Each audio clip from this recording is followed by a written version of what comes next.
Monday noon, the time is here. Shane and I'll be loud and clear. Pacific vibes, we bring the heat.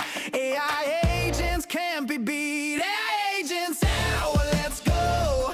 News and guests, the big show. Solving problems, we do it live. Stay informed, it's a vibe. Building agents that work for you. Making moves, we see it through. Every week, a brand new show. Tag along and watch your knowledge grow. AI agents hour, let's go. News and guests, the big show. Answering questions, we arrive. Every Monday, come alive. We want reviews, but only if it's a 5. We share the drama, we got the drive. Stay in the loop, it's the place to be. Shane and I'll be setting you free.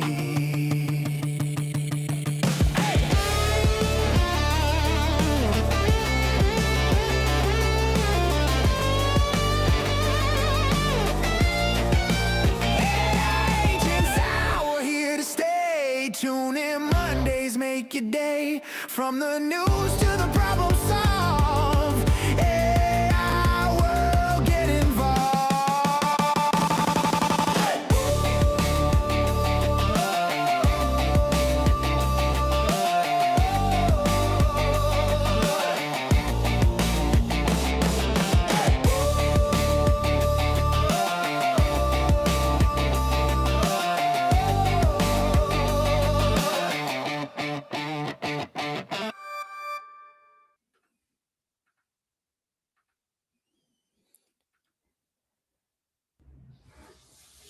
Hey everyone, and welcome to AI Agents Hour. I'm Shane. I'm here with Abby, What up? and today we got a special show for you.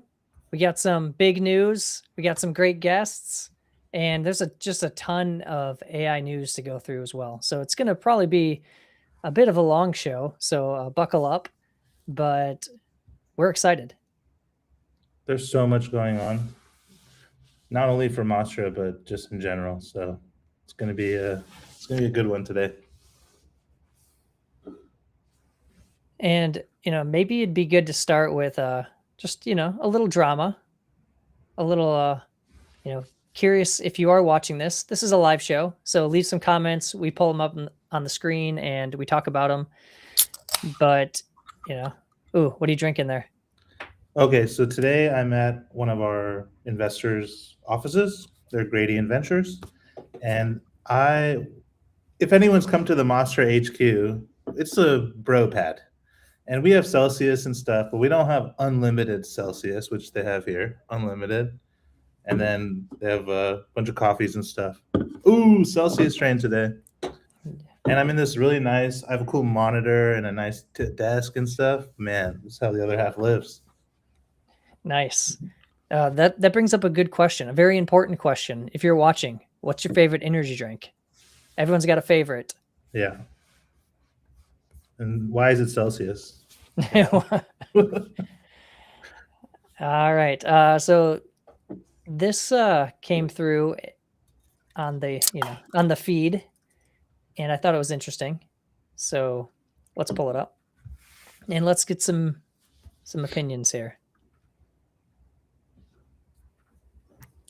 So Ryan Dahl, creator of Node.js, said, "This has been said 1,000 times before, but allow me to add my own voice. The era of humans writing code is over. Disturbing for those of us who identify as SWEs, but no less true. That's not to say SWEs don't have work to do, but writing syntax directly is not it." All right. What do you think? Yeah. So over the last couple of weeks, I mean, I know you and I have been exploring this world to its fullest. And for a lot of things, I do agree that I don't think I've actually written syntax for a couple of weeks now, but I still look at it and am dealing with it and the code sometimes, but I'm not necessarily writing anything. So I totally agree. I think this is where we're headed. Totally. What do you think? Yeah, I mean, it's hard to say for sure because there are still times, right, where I'll pop open the code editor and fix something. But those times are becoming fewer and farther between because oftentimes I find myself, and maybe it's just because I'm lazy, I'll just like tell the agent to go change something that I know I could change. I know what needs to be changed, but it's just easier. If it's more than a few lines, I'll just have the agent do it because I know it's going to do it right if I tell it what to do. And maybe it's laziness because in this case, I know what I want, but I feel myself doing it more and more where I find it an anti-pattern to open up cursor these days. Just Yeah. like I'm just telling the agent what to do. It's doing a good job most of the time. It still sucks sometimes, but if you keep it on a tight enough leash, you're descriptive enough, it mostly does what you need it to do. Yeah. And that's kind of wild. My ultimate laziness is I don't even get commit stuff anymore. Oh, I haven't Like, written a commit. I have not written a commit message. Yeah. I Just mean, like, yo, for push a it up. long time. Yeah, I'm just like, Push yeah, it push up, this. dude. And it writes way better commit messages than I've ever written in my entire life. Exactly. It's like the PR descriptions are so descriptive, and I was like, I would have put one sentence there. Yeah. And so I would not have put anything actually. Just yeah. just mark it. I've reviewed many of your PRs. There's never any description. You're like the code is the description. What do I need The to code is the description.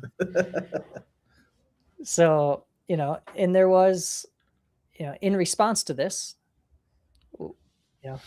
friend of the show, David Kramer, had some thoughts. So let's see what David had to say. He hasn't been on the show for a while. We should get him back on here, but maybe, maybe he'll talk about this. All right. So David said, not yet, it isn't. It's probably coming, maybe even by next year. But if you value getting shit done, prompting alone is not the most effective solution. We should be honest about this. It's more fun to exaggerate, but let's be real.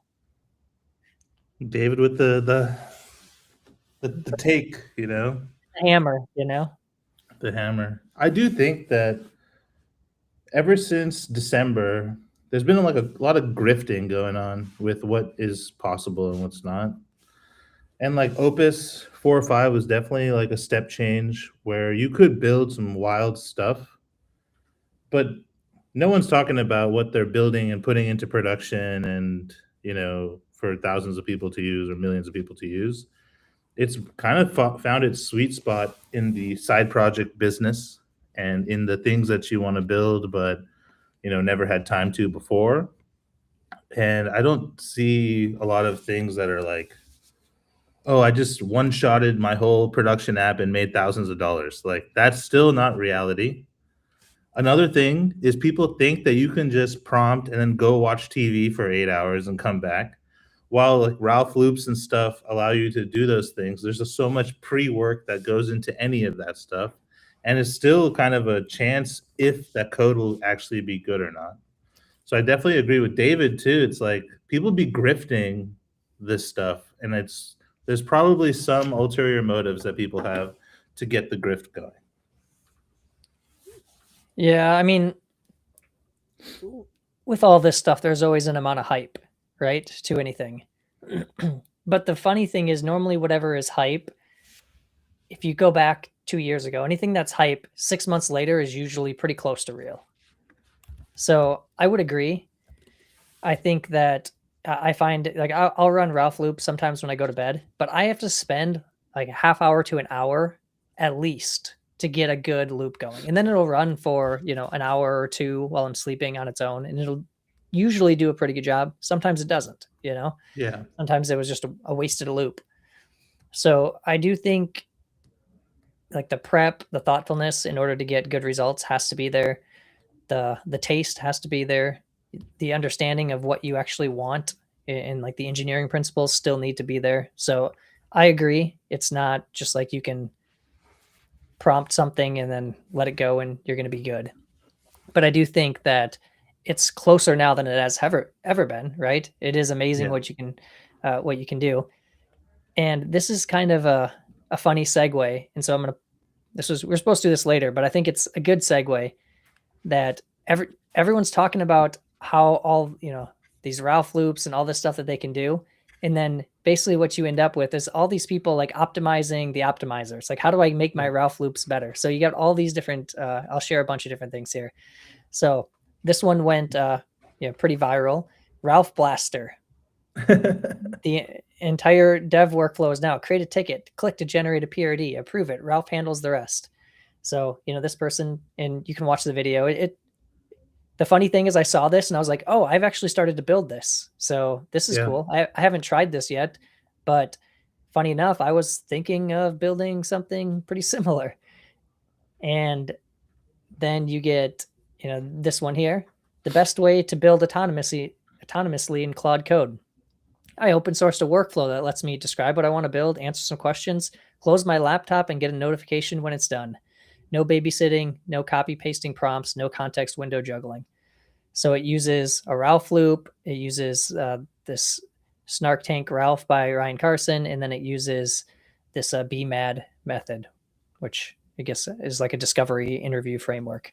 So he's basically stitched their own workflow together. So it's orchestration on top of orchestration. And then the funny, like, I feel like you started kind of playing around with this. I know I saw Brad's listening to the show. He built Wigamizer, which is, a similar type of thing. And then I saw this post, and this one hurt me a little bit because, I think this is saying something. Men will go on a Claude Code weekend bender and have nothing to show for it but a more optimized Claude setup. Oh, that's so funny. So it's kind of true. It's, I've been thinking about how do I optimize my setup to get it to write more code for me autonomously. And I think, the joke is, are you actually shipping stuff? And, I think we are, we're shipping more than we were 6 months ago. But I think it's a funny point that, you see it and you're like, okay, how do I optimize this now to fit my workflow the right way? But it also goes back to your point of a lot of people are using this to build prototypes, to build, hobby projects they never had a chance to. Is it yet kind of impacting day-to-day production work more so than just like writing more code, because you still have to review it and all that, right? So I don't think it has the same impact when the stakes are higher. Like, we used some Ralph loops last week when we went to bed and we were doing this project Shane and I were working on. And some of it was valuable, some of it wasn't. What was more valuable was our time in the seat prompting for 8 hours and being part of the loop and doing the work, So like, here's another thing. Like, all the people grifting Ralph loops are working at coding agent companies or have some tool that is essentially incentivized to make you generate more code. Nothing against them and all, right? But you got to see who's kind of pushing this stuff too. Yeah. And Brad says, we're all sharpening our axes for the final battle. Yeah, exactly. It's like, how do we build the orchestrator tool to run the orchestrator tool? Do you think people that are pushing the PRD flows are assuming that one day the agent will just know 100% how to do whatever's in the PRD? So it's like getting all these kind of workflows set up now for the future?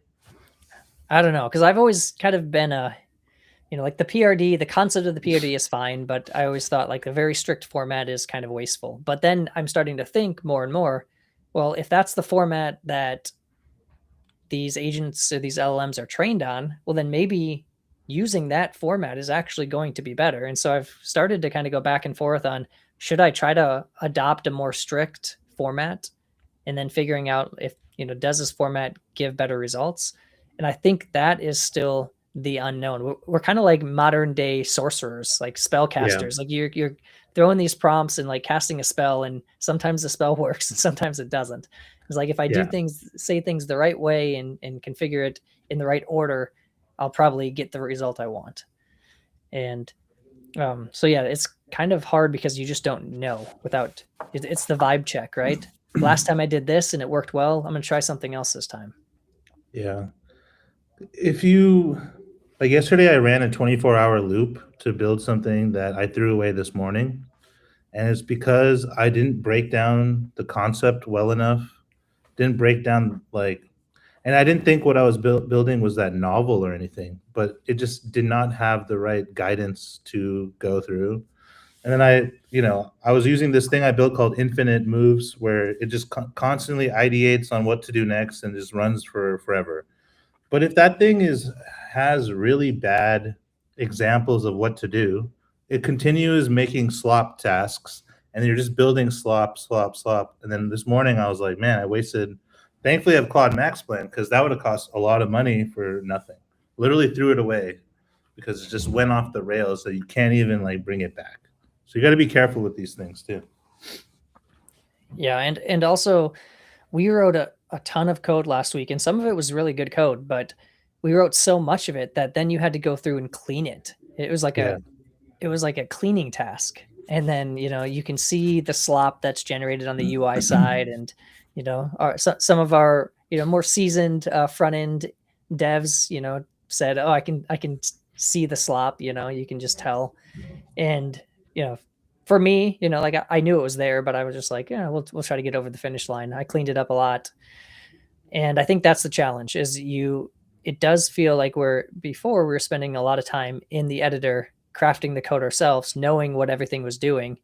Now you can generate so much more that you're much more of like a code curator, and you're just like cleaning up code, reviewing.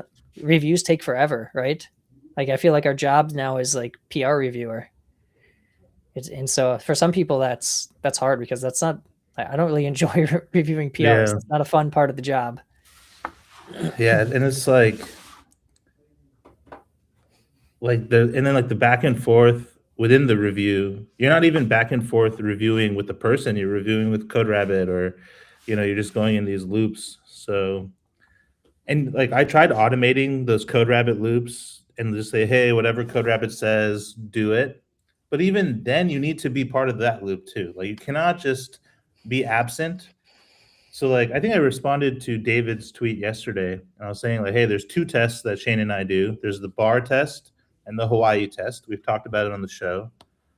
I think today we could go to a bar and we can be on the loop at the bar. We can be drinking, but we won't be having fun with our friends at the bar at this current stage.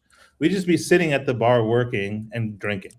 And definitely at the beach, dude, you'd not be having fun on the beach. You'd be sitting on your towel looking at this stuff if you really wanted to go to production. So I think when we're there where we just set off tasks, actually enjoy ourselves, come back, actually enjoy yourself, like that whole motion of really being like it's a multitask thing, then I'll agree with like, we're there. Yeah. A long ways to go for sure. Yeah. All right. Well, we should get to we have a guest coming on probably in about 10 minutes or so. So we do have 10 minutes to talk about our big announcement from today. So you want to tell us about it? Sorry. Huge announcement today, and it's been a long time coming, since November, but we released Mastra V1 today, which is very exciting for us at Mastra, but also for many people in the community. And Sam's here. So what's up? Yo. Let me... And we are on the Hacker News front page. We're on the front page of Hacker News right now? Yeah, you should go navigate over to the front page. Yeah, let's pull it up. Let's share that. Right. Yeah, hold on. I'll pull that up.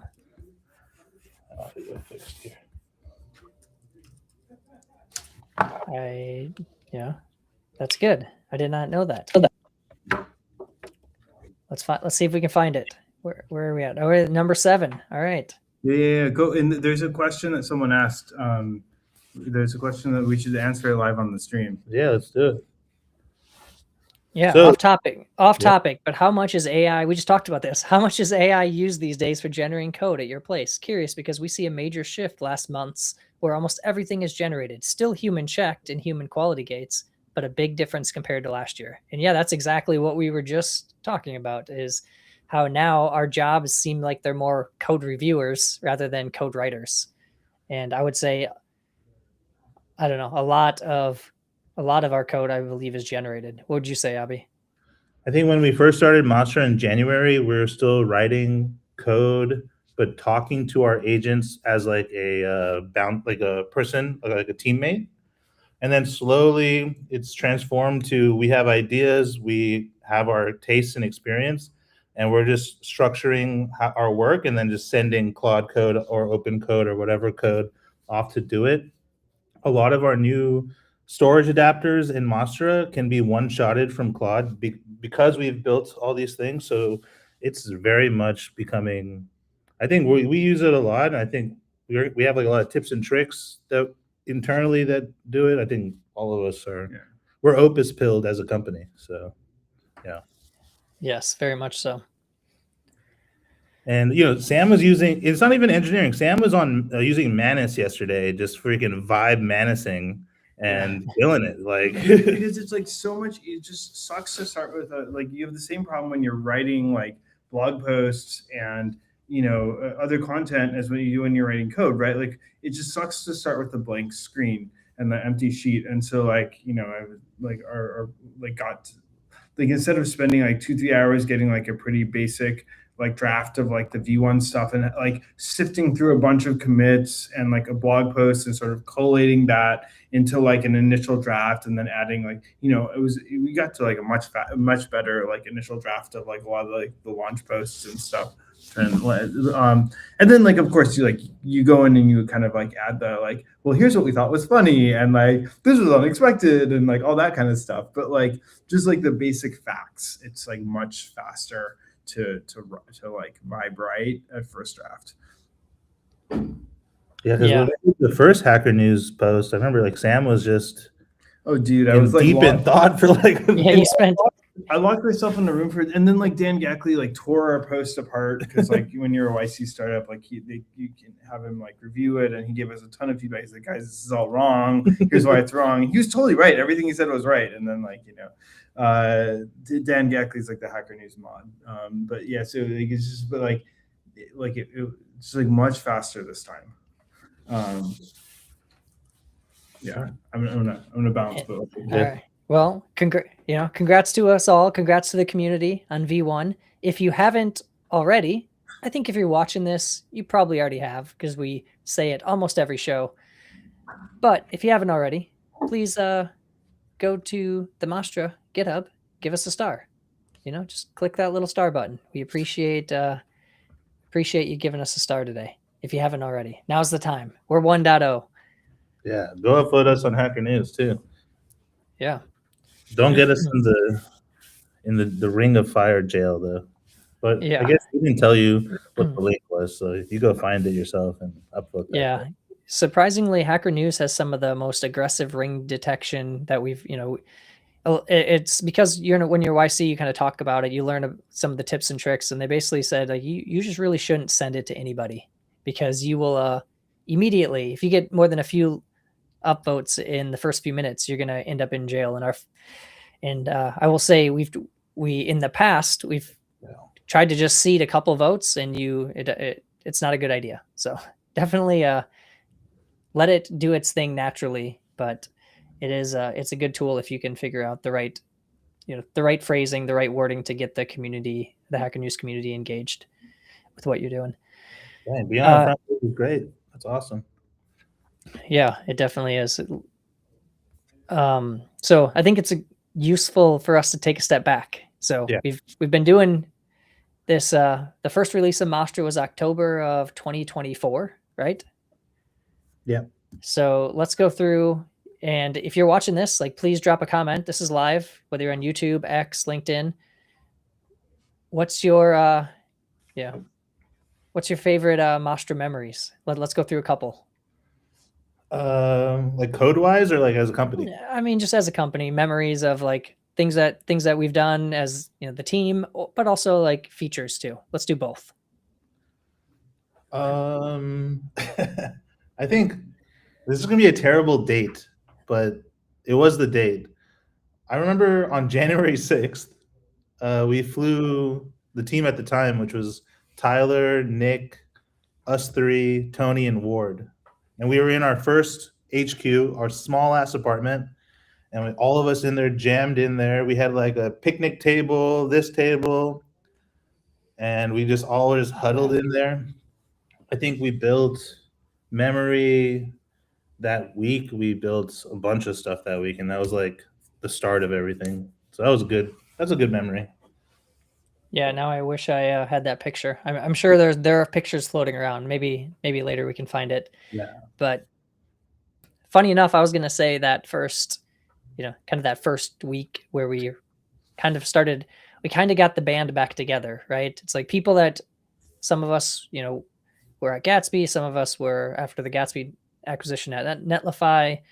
Some of us are, since then we've kind of expanded outside that, but that first group was just, it's a good memory. You're just like, you're jamming, you're moving as fast as you can. You're trying to fix things, trying to make things better. And at that time, Mastra really sucked. Yeah. Like I just remember the first version, and we had to like rip out what was Playground, what's now Studio, because it sucked. It wasn't working. So we're like, let's just ship without it. So we ripped that out. We eventually put it back in once we made it better. But I think that that was definitely a good memory. Another memory that I would say that there's a lot of like point in time memories that are always kind of like cool to hear. I distinctly remember when we had a shared Slack with Replit, when Replit's like, hey, we kind of figured this thing out. We're going to ship this thing. And that was like, oh, damn. We're going to ship this thing tomorrow. We're like, what? Yeah. And we did, and we knew they were working on it, but then they kind of went dark, and then they came back, and since then we've obviously gotten much closer with them, but that was cool. And there's many other, customers that similar stories where you just say, oh, that big team that I respect is using us. And so it's always it's really rewarding when people are using tools that you build. Dude, another good memory is that, and we do this a lot where we troll people with serious stuff. Like when we built the MCP course, wasn't a troll, but that was like us doing something new. Then from there, we did MCP registry, because that's hilarious, but it was also functional, which is funny. Then we did the model router. And yeah, these are all real things, but it's just funny that we did the meta thing. So it's cool. Dude, I heard today that someone from ngrok told me they have a gateway. So maybe we're an AI gateway. So it's like you can get to like Open Router and other AI gateways through their gateway, which is just funny. So it's like we're not the only one doing the meta thing. Maybe we inspired them. With the skills marketplace out, there'll be a skills marketplace or some shit. Well, yeah, because that's definitely a topic we're going to talk about later. Just skills in general is a big deal right now. So just the same way that MCP servers were a big deal. All right, if you are just tuning in, it's your first time. Yeah, this is AI Agents Hour. We're Abby and Shane, two of the founders of Mastra. Mastra just went 1.0 today, so we're celebrating. We have another jam-packed show like we do every week. Typically, we do this on Mondays, usually at noon Pacific time. Today, because we wanted to align it with the launch, we're doing it on Tuesday at noon Pacific time. But we have Kyle from ElectricSQL coming on here soon. We have Allie coming in talking about some security stuff in our Security Corner segment. And then we have all the AI news that we go through every week. And for those of you that have followed us for a while, you'll probably start seeing more content from our shows. So we're going to start to kind of clip different segments up, release them as individual videos. That way, if you just really like the news segment and you don't want to hear us talking for sometimes 2 hours straight, you can just grab the news segment. It'll be on our YouTube. Same with our guests. If there's a specific guest you want to see, we'll clip those up into separate videos. So we're slowly starting to get the wheels turning on that, but just know that that's coming, and you'll be able to see more of what you want, hopefully, and less of what you don't. So if you want to go to our YouTube, subscribe, give us a like if you haven't already. Most of you probably have, but that's the best way to get notified. And if you are listening to this or watching this after the fact, We're on Apple Podcasts. We're on Spotify. Go ahead and give us a review. We appreciate that. So if you want to give us a 5-star review, please do. And with that, let's bring on our first guest. Let's do it.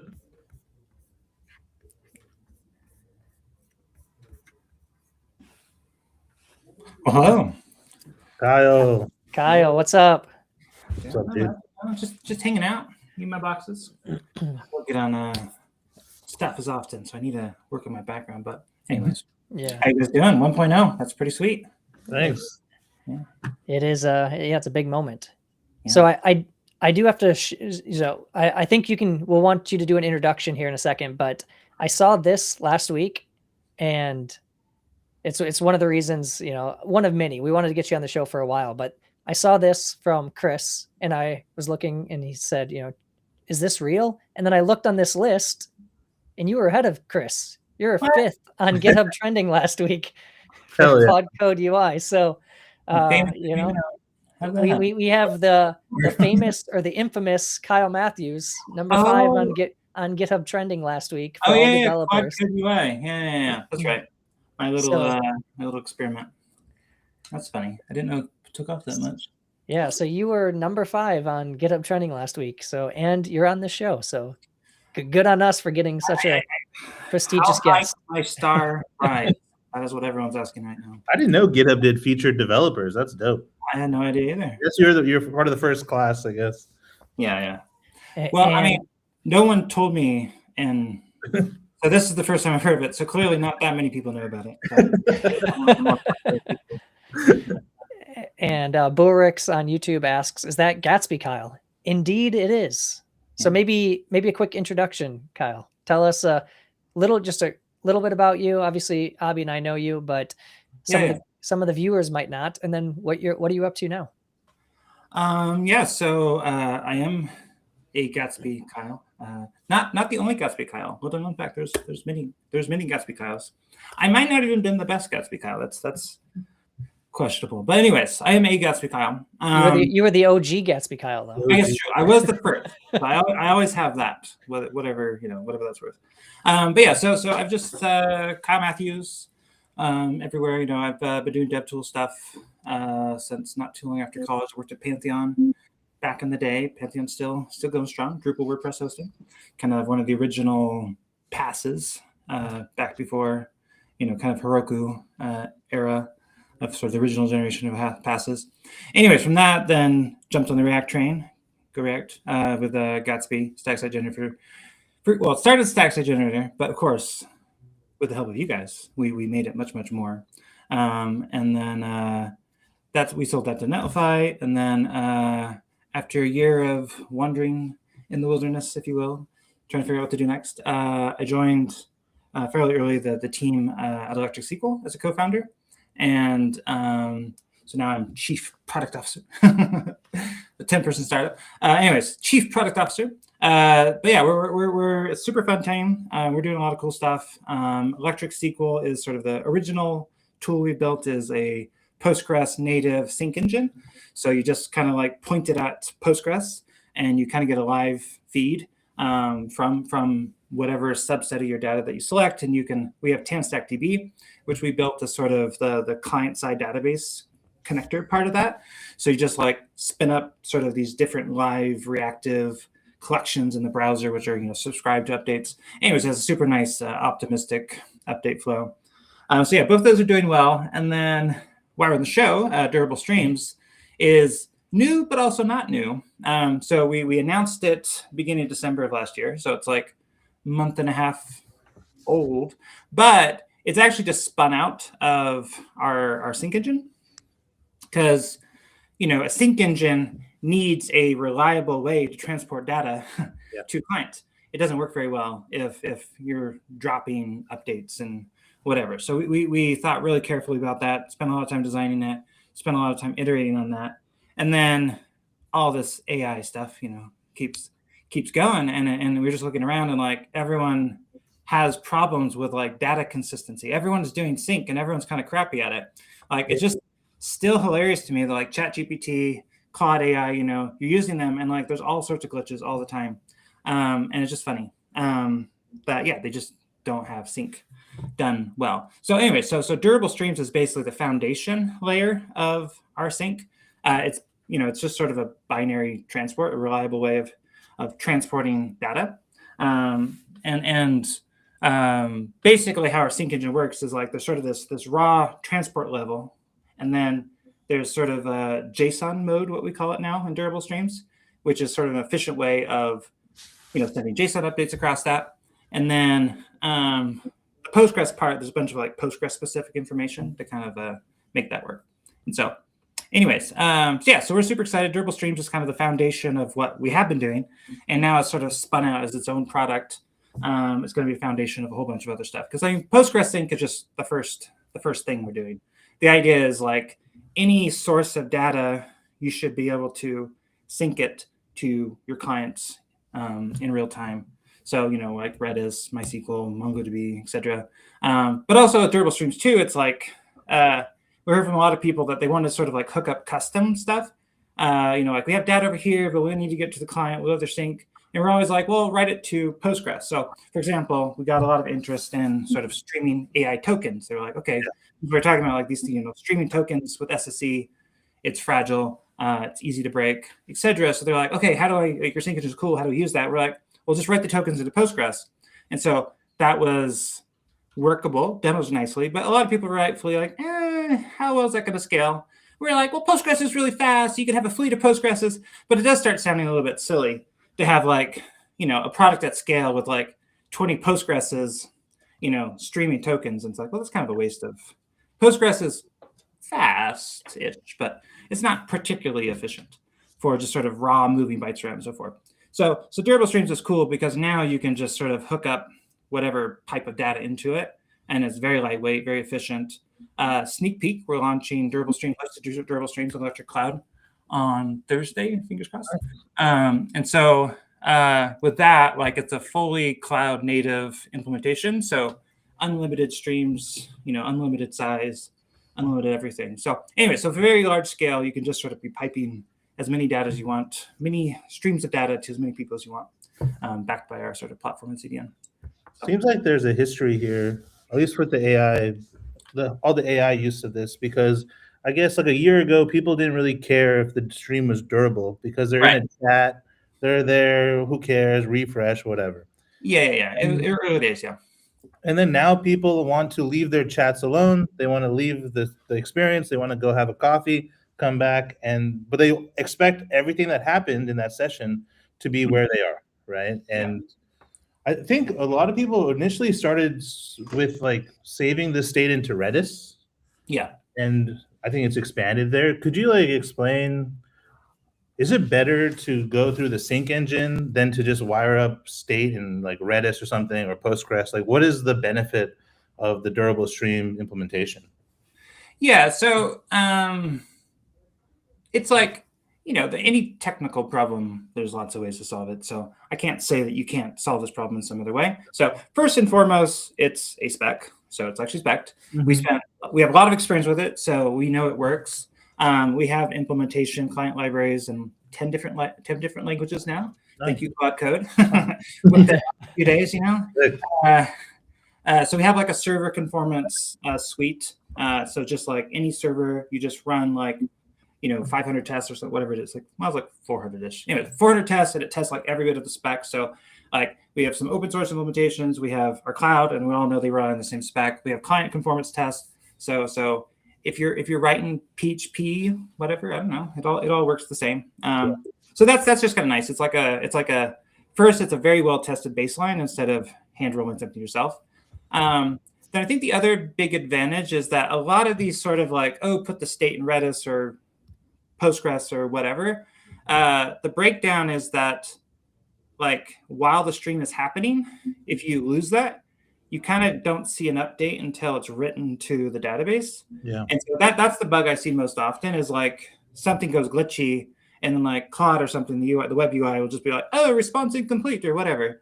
And then it's still got, not the normal user or whatever, but I know it's still going in the background So then it's sort of like, well, if I wait a little while, maybe do it. But then it also lets you like start it over again, which is weird. But anyway, so that's the sort of the part that you don't generally get with your hand ruled thing is with durable streams, you refresh it in the middle of the transmission from the LLM, and it just catches right back up to wherever the LLM is at, because it's sort of it's a catch up from the start and then a tailing of the log from then on.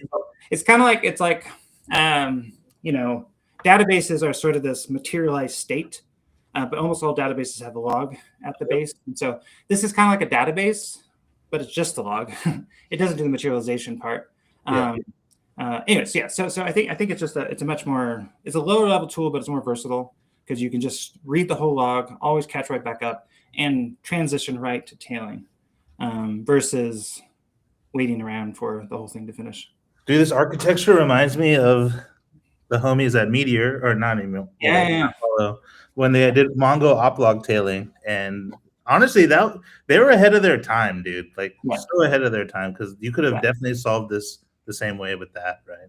Or it is essentially similar like thing. Meteor's they kind of like speed run through the whole next 15 years of web development because they had NPM for NPM, they had React, well, sort of React, but anyways, they had Blaze before React. So they just kind of did the whole thing, and then everyone was like, "This is genius, this is amazing," and then they had like a small team trying to like build the whole web ecosystem at the same time as a whole bunch of people jumped on them trying to use them, and anyways, it's complicated.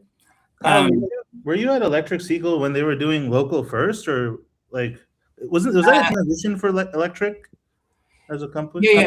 I was advising them when they were doing that, and then I was like, we should pivot.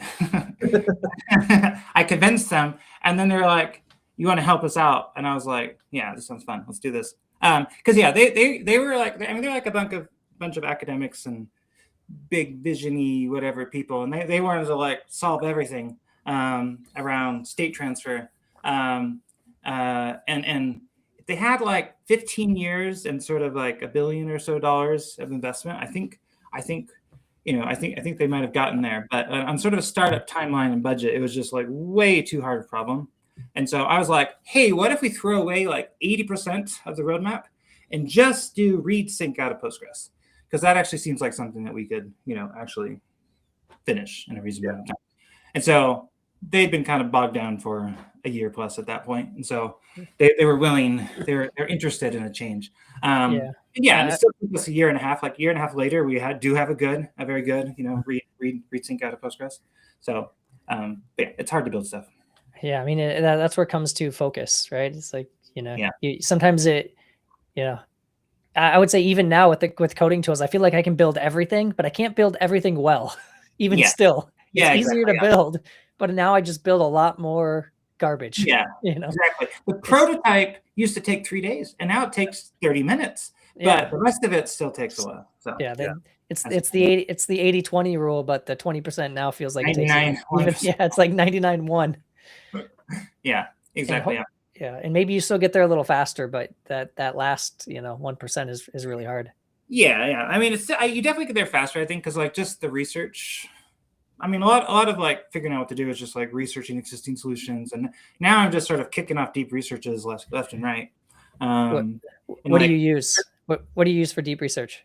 I was like I did pretty much exclusively ChatGPT deep research for a long time because they kind of like invented it, and it was really, really way ahead of everything else. And then ChatGPT Pro jumped on that sometime last year, and that like sort of replaced the formal deep research because they kind of brought in all this, the same sort of ideas into Pro. But Pro is much more steerable than deep research. Like deep research is like, I want to make a report. I will make a report. And I'm like, I don't want a report every time. I want like some analysis or something, whatever. Anyways, and then lately though, I've just been like, ChatGPT's thinking models were so far ahead, but now I think Claude's are basically there. And so like just Claude code telling it to kick off a research agent is like pretty shockingly good, about as good as, and it's just nice because a lot of my research is like code related. So it's very nice to have the agent be able to like, pull the insights from the code when they're out like reading a whole bunch of readmes from like, 20 different open source projects or something to kind of gather ideas. So it's kind of, Yeah. This is a good question for you, Kyle, because we're all open source people here. There's this big, I wouldn't say it's a conflict, I guess. There are people on one side saying, why would I use Lodash anymore? I can just write my own Lodash. I mean, insert your library here. Yeah. And then there's the other people, and I think I'm in that camp here, where thank God for those open source libraries because Claude finds them and uses them, and I don't have to worry about it. Where do you sit on that trade-off or whatever? Yeah, I mean, yeah, I'm still, I'd say, moved about 10% away from utility libraries. I still think I guess it's like, where an LLM, thinking as an LLM, what does it appreciate? It appreciates a raised abstraction for, so if there's details that, and it's the same thing as humans, of course, but if there's details it doesn't have to think about, then that just, if you think just raw tokens, it's like, what is the number of tokens required to do a task? If you use an abstraction, that's fewer tokens writing tests for it, running the test suite, whatever, to verify that your new utility works. So generally speaking, like utilities, and especially there's a lot of stuff that's like not just like Lodash is just sort of cleaning up over nasty browser or JavaScript APIs generally. But there's a lot of tools that are like actually a significant leap in abstraction. Like XState is like amazing with LLMs. I mean, I love using it whenever it's like not a code weight problem, because LLMs are just great at like spitting out these complex state machines, and then like XState just sort of enforces it all, and it's like piece of cake. You get a lot of reliability from that. But yeah, there is like really simple stuff. So I guess the cases where I do sort of generate my own utilities is when I need something custom, because now it's not very hard to do something very specific to your needs. And have a great test suite, because it does, it knows all of the other equivalent utilities, so it can reproduce it.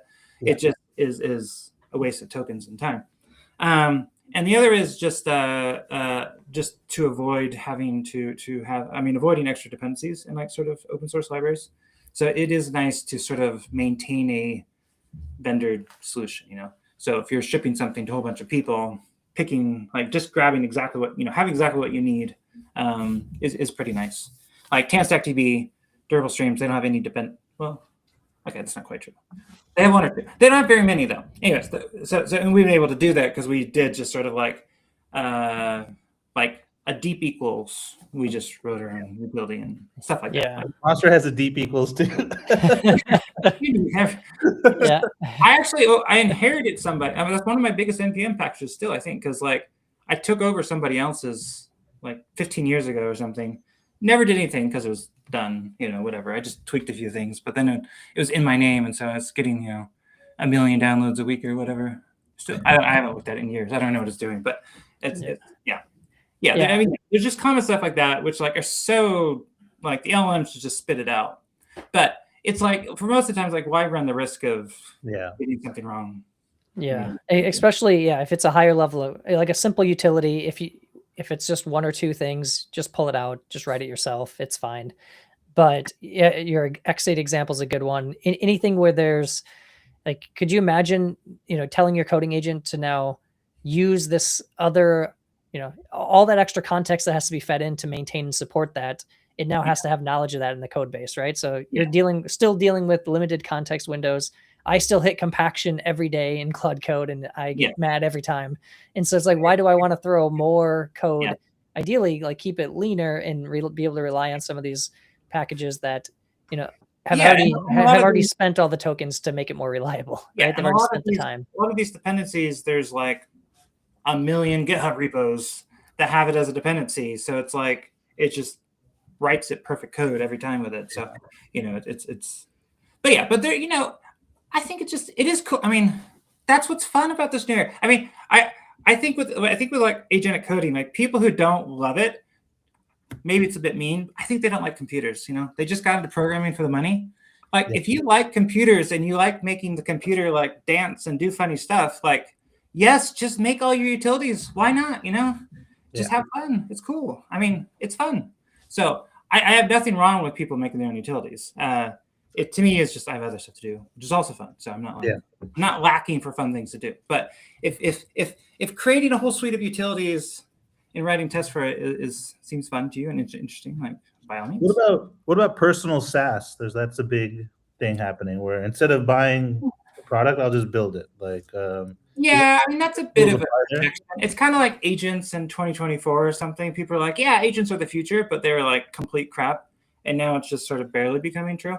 I think personal SaaS will be a thing, and like, but is it a thing right now? It's like, no, absolutely not. Except for like, it's people who are already capable of building their own internal tools, and now they're experimenting with it. But yeah, like a year or two in the future, yeah, sure. Why wouldn't anybody? I at the pace things are going, I wouldn't be surprised if people can just whip out, whatever tool they want. On durable streams, I do have some demos and stuff. Yeah. Let's see a demo. We always love to see demos. And if you're watching, if you have questions for Kyle, drop them in the chat. We'll answer them as we go. So can you see my screen now? We can now. Okay, perfect. So this is the classic. Any real time, anything, you got to have the two windows side by side. Oh yeah. And then so you can just so this is just sort of. It's monitoring all the streams are being created and has sort of a real-time view, whatever. So you can just be like, test, RC, stream test. And then you create that, and then it pops over here. Oh, that is there. I don't know why. That's weird. These aren't used a lot, so it may or may not be. Okay, well, it just broke. Well, that's annoying. Okay, ignore that one. Hi. So yeah, you can write it. Okay, I broke it. I did not test this before I started it.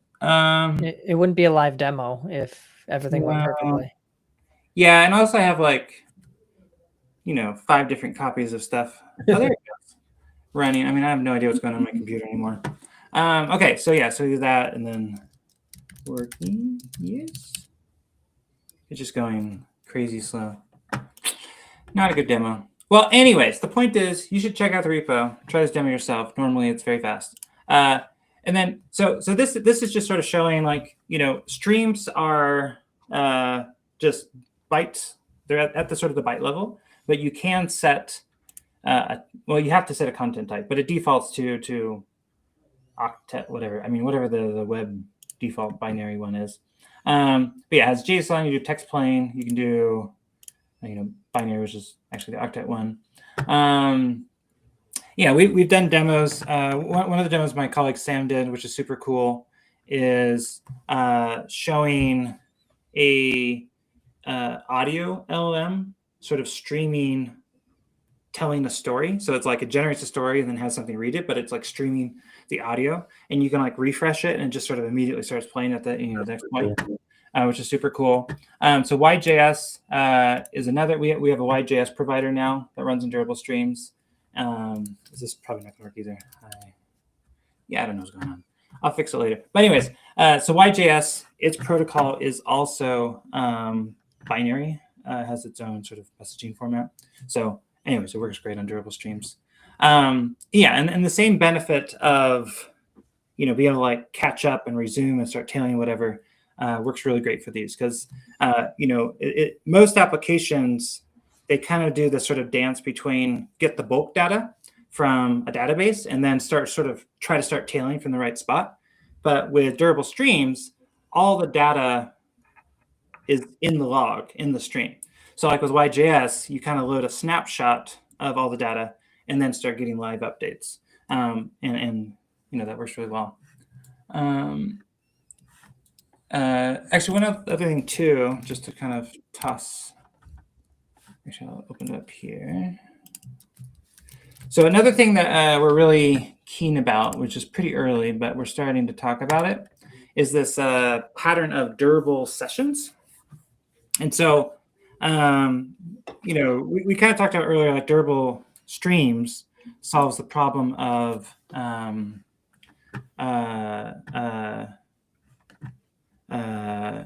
durable stream solves the problem of resuming in a live transmission. But you still kind of have the issue of if you're building like an agentic app, where does all the data live? Like, how do you assemble sort of a live view of it and so forth? So we kind of had the radical idea of like, well, why not all the data just live on streams? And so, you can have like a session stream, which has like presence from different people doing stuff. So anyways, it could be multi-user, multi-agent, and all can be writing in sort of the same stream. And then you have a live view of the whole thing. Anyways, we built a few demos, and we're going to be talking a lot more about that. But we just think it's just interesting how many limitations there are in most agentic apps. They're like single user, they're fragile, and just being able to like make, just be able to like view somebody else's, sort of session and like maybe contribute to it is just something that doesn't exist. And it's just because the primitives, for that aren't there yet.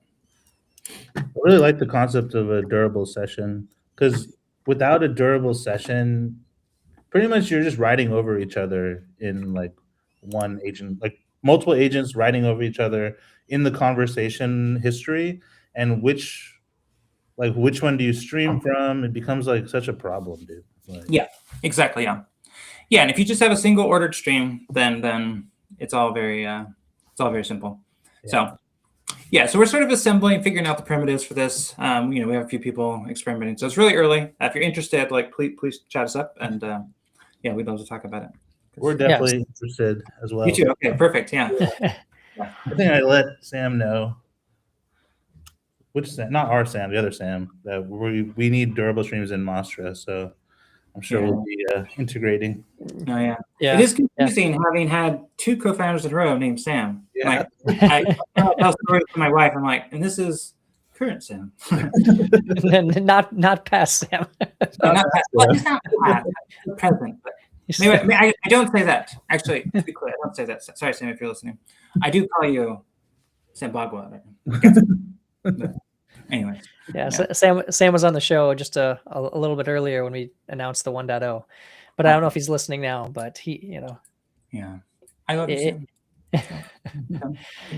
So you can follow Kyle on X, Kyle Matthews, or other places, right? You're on on other platforms as well, just as Kyle Matthews.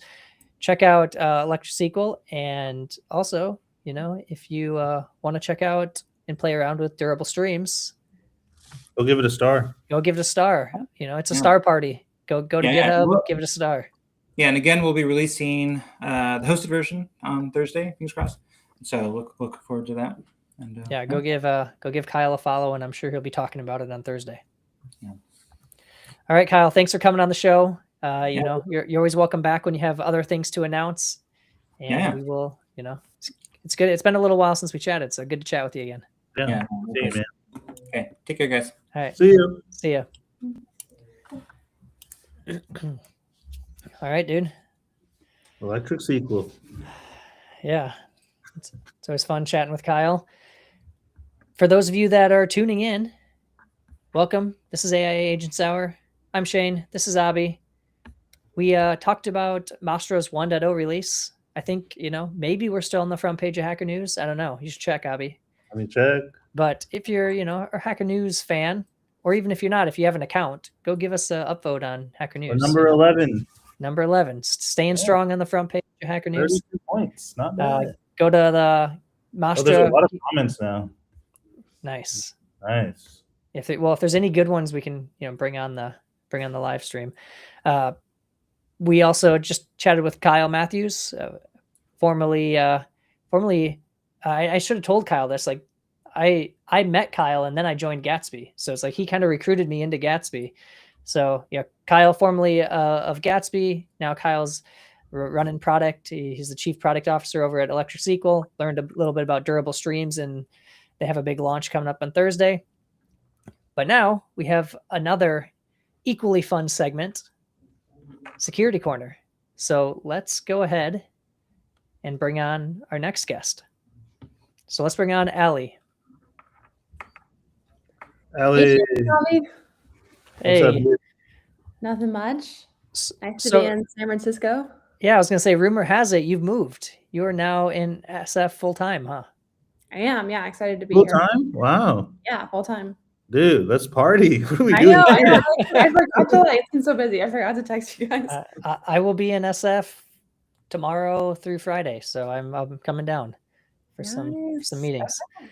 All right. That's awesome. So yeah, well, congrats on the big move, and I guess there were a few things we wanted to talk about today. So for those of you that don't know, we do Security Corner every once in a while, usually about once a month, and we like to look at some of the security implications of all this new AI generated code, AI patterns that are emerging, building applications on top of LLMs. There's a lot of new and interesting exploits and things of that nature that we like to talk about.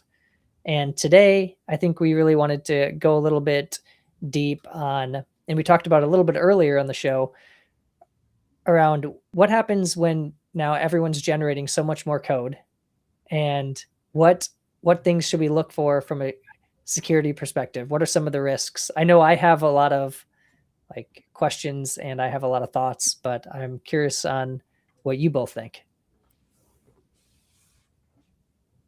Yeah, definitely. I think like what's different from the last time we did the security corner and now, which I think we do them about like every like month or so, is just like it seems like everyone's generating so much more code thanks to like Ralph Wiggum and like different techniques that have like really circulated a lot lately. I think this idea of like, okay, AI is going to help us like generate and write a lot more code is kind of like been established, but like we're seeing it really, take off and in practice now more than I think we have before. And so yeah, we're seeing like the sort of paradigm shift around like writing code to now like code review. But there's so much code being generated. How much of it is really getting reviewed? Like how much of it is actually making it to prod? These questions are something that, like I'm not sure that like Twitter gives like a great like metric on. It just seems like everyone's like shipping like crazy. Everyone's figured out like AGI for coding, and it's like that's great, but what about security? And I think like one of the things that I'm thinking about is like I'm also trying the Ralph Wiggum stuff and also trying to like write code faster myself, is how do I build security into like my agent harness and into my like feedback loops. So like ideally, I feel like if you have like Ralph Wiggum like running, you're running it in a sandbox, like first off, so it doesn't like have access to like your other code files and stuff. And if you're like building agents and like deploying them, especially agents that like write code, you've got like different, maybe like a skills or like a hook that's like built into the harness that's like, hey, like if we're going to go download a package from like the open internet to do like, I don't know, to code something or do something, then like let's check that like it doesn't have like a malicious like dependency or something in it. So you can use like, there's lots of MCP servers and skills out there. Like Socket's a good example. They have one, you can use that to like add that to your harness to make sure anything you download is malware free. Okay, I gotta interrupt you because this is I gotta ask Abby a question. Yes. All right, dude. Real talk. Do you run your Ralph Wiggum loops in a sandbox? Nope. So Jesus take the wheel, dude. That's why. So when the first Ralph Wiggum loops I ran for the first week, I ran, I spun up a Docker container and I did that. I did the whole thing, right? And then I was like, you know what? Let's just go for it. And so, yeah, I'm also rarely use my my sandbox Docker container on my local system. So, I guess do as Allie says, not as Abby and I do. Yeah, do as Allie says, but also, okay, so here's another anecdote. Shane and I met our homie who works at Samsung last week. They're not even allowed to use any AI within their company computers because the environment, because they're whack. That's like the first thing. They have their own model that they can use or something, but it's really outdated, right? But that model isn't available in the tools that people use. Like they're not using Claude Code, etc. Yeah. And the reason, like one of the true reasons, is they have so much sensitive information on these laptops. They don't have the infrastructure themselves to give everyone a sandbox and a secure environment.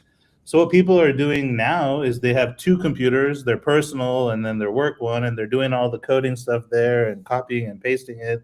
And I do understand the big companies like concern, because once you're like on your company computer, you have one pass and you have all the access there. You have credentials that are on your computer. You're logged into Kubernetes. You could essentially, like I could write a library that gets popular, put some system instructions in there, and technically you install my module because you're vibe coding, and you're not, you're at the bar because everyone thinks that you can just go and do, just leave prompts and stuff. There's such an attack vector there.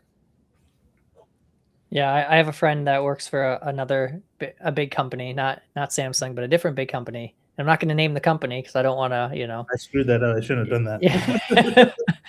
Yeah. It wasn't actually Samsung. It was a different company. Wink, wink. Yeah, but another big company, and he said similar things where it's like he'll just use a different laptop, or he won't. It's like it doesn't work if he has his VPN on or something. So there's ways that some people are kind of working around trying to do it.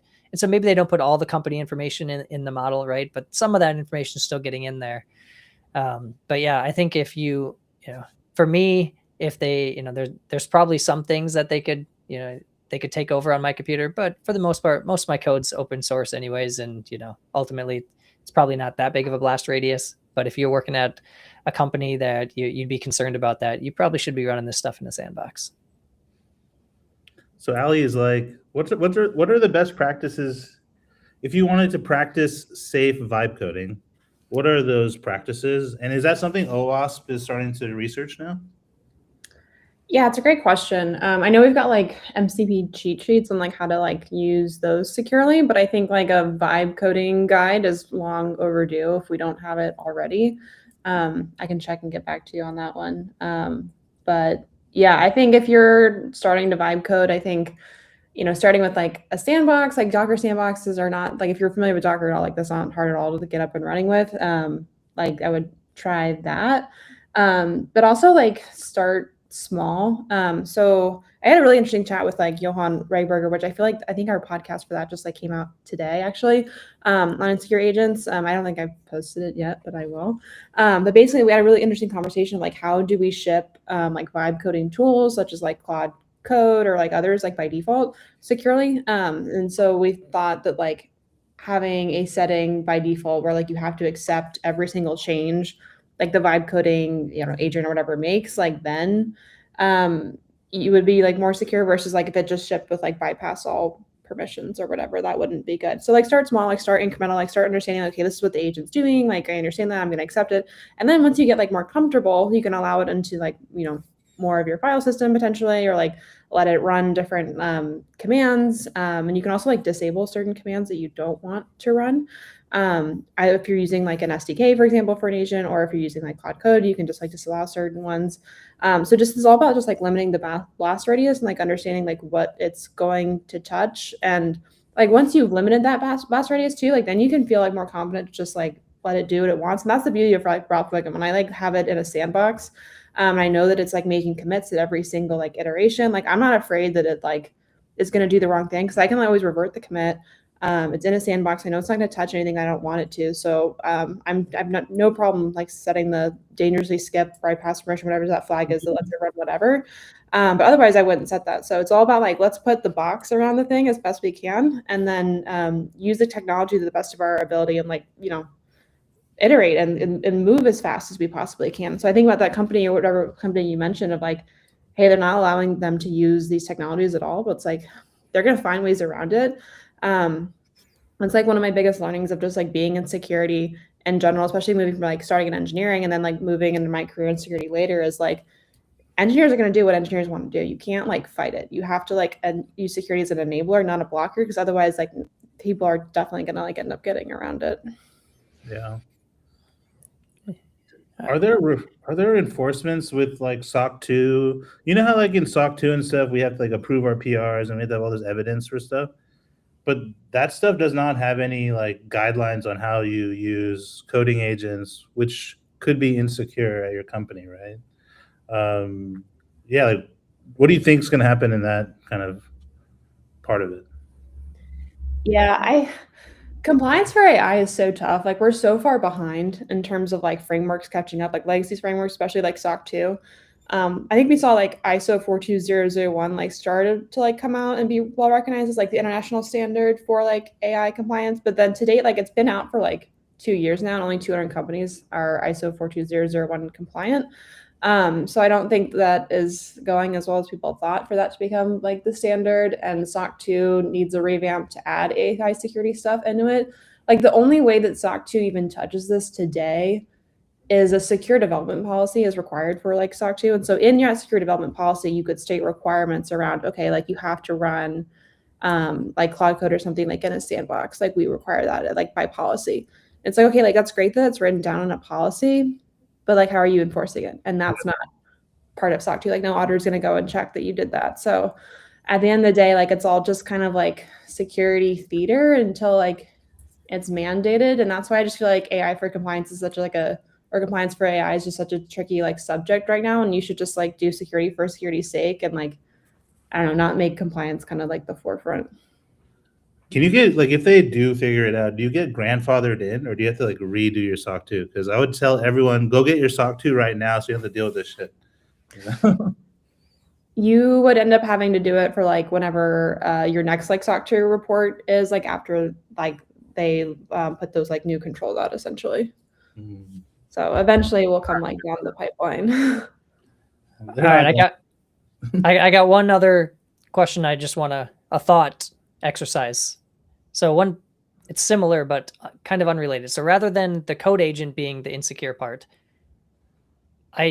my concern is the code itself could be insecure in that you're writing so much more code and we're all becoming code reviewers, but maybe you start to slip and you don't review every line of code the way you're used to, right? And maybe because there's so much code being generated, you don't understand the full picture. And I know for sure that Claude does not understand the full picture because it misses things all the time. Like you missed that it forgot to remove, you changed the function signature and it forgot to remove it in this other place because it just didn't scan every area of your code. So there's going to be gaps. My question is, if attackers figure out that, these coding models code certain patterns that maybe, these vibe coders are potentially susceptible to because they prompt in certain ways, is that an attack vector where they say, well, they always do, most coding agents do auth in this way, and this part, depending on how the user prompts it, they may get into a scenario where they don't protect these routes or something like that. So I'm just wondering, a lot of vibe coders aren't reviewing PRs, even the ones that companies that are, maybe they're getting a little more, sloppy because there's just so much code getting thrown around. And I'm curious if there's if that's going to be places where we see threats and people getting taken advantage of by potential like hackers. Yeah, I think that's a really good point, and we should not, expect like LMs to write secure code like all the time, especially since like they're trained on certain patterns more than others. And so like, yeah, if you were an attacker, like you would go study, okay, this is like, more likely to be the way that we implement auth if someone's using like this technology, for example. So like focus on like breaking that essentially. And then like patching fixes or making fixes to like say if like the same agent does auth and they do it insecurely like over certain periods of time, like how do you ship that fix out quickly to like millions of people? Like if you've got an insecure like package today, like there's ways and mechanisms to do that, to ship like a new package, everyone downloads it. Like obviously it's not a great process and like that's, still not super fast either, but like that's way faster than like retraining an LLM and then like also figuring out where it is in the code and like asking the agent to like, fix it, and hopefully it, it fixes the right thing. So yeah, especially with people like generating more code now and not using like open source repos potentially as much, or like using reusable software and like always regenerating it every time. Like, yeah, that's a really good point. I don't know that I have a really good answer for like how we're going to deal with it, but it's certainly a problem. I mean, I think on our side, we rely on, PR review tools for hopefully being a different agent that maybe can catch gaps. So things like CodeRabbit or greptile or whatever, we use CodeRabbit at Mastra, and that'll sometimes catch some things that I didn't think about. And I was like, oh, I shipped this, this code and it picked up this thing that could be a security concern. And so I think there are probably other tools maybe that are even more focused on security that will come out, or maybe they already exist. I don't know. So maybe that can help. I don't think that alleviates everything, right? Because again, I don't think CodeRabbit scans every single line of code and can understand the full picture, especially in complex code bases. But maybe that's at least a first step. If you are shipping more code, it's probably useful to have some PR review tool to at least give you a double check, because then you have another machine reviewing your code and maybe humans, which you should have as well. But yeah, Yeah, I didn't have an answer either. I was just thinking out loud. Like CodeRabbit saved us from SQL injection and things like that, but like I think, but then like it's trained to do like code review, not security code review. It's not like having Mike G on the team just reviewing all your PRs and stuff. Mike G is our friend who's a security engineer. It's not like having him just like be thinking like, oh yeah, this is all cool code wise, but if you deploy it like this, you're screwed in these situations. Because I mean, even at the GitHub level, CodeRabbit doesn't know that we're using Kubernetes. I mean, maybe it can gather that fact, but things like that. So maybe there's like new tools going to be coming out just for security review and things like that. Yeah, for sure. And architecture makes such a difference with security also. And like, certain agents might not have visibility into that either. Yeah. All right. Well, Allie, thanks for coming on for Security Corner. For those of you who want to follow Allie, she's on X, VTA How, and you also run the Insecure Agents podcast, right? So give that, a follow. And while you're, going and giving that one a 5-star review, make sure you give, this, AI Agents Hour a 5-star review on whatever, wherever you get your podcasts. Anything else you want to say before we kick you off the show, Allie?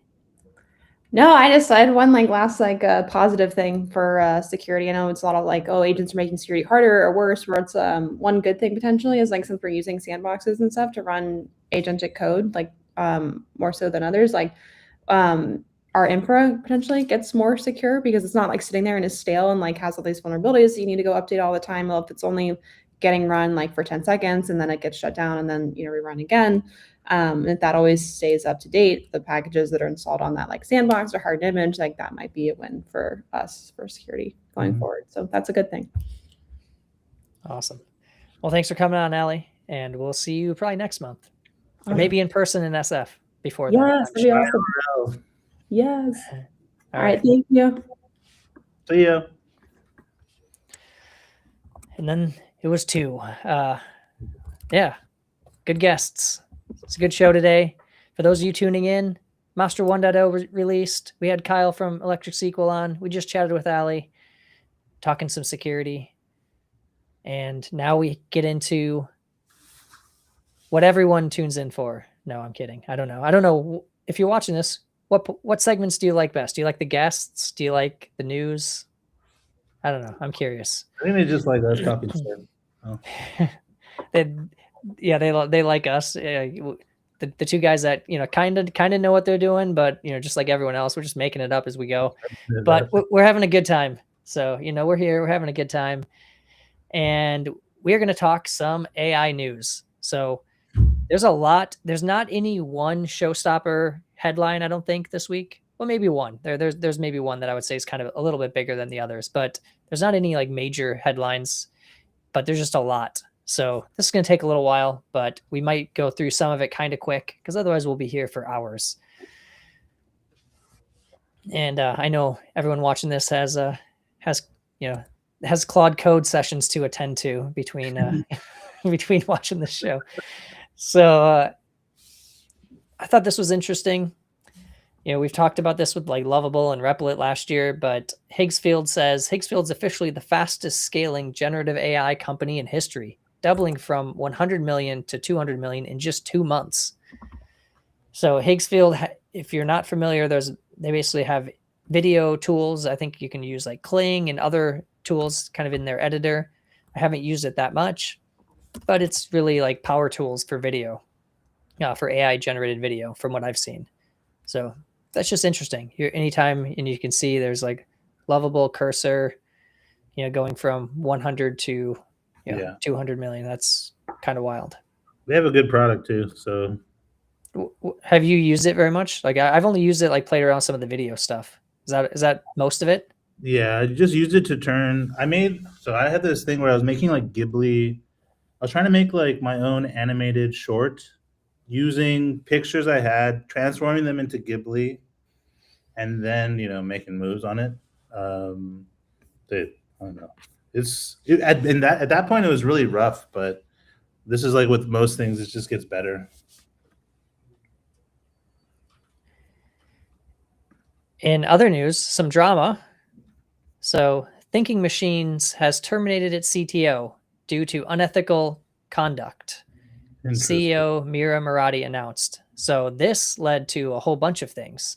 So for those of you that are not familiar with Thinking Machines, it's an artificial intelligence research and product company.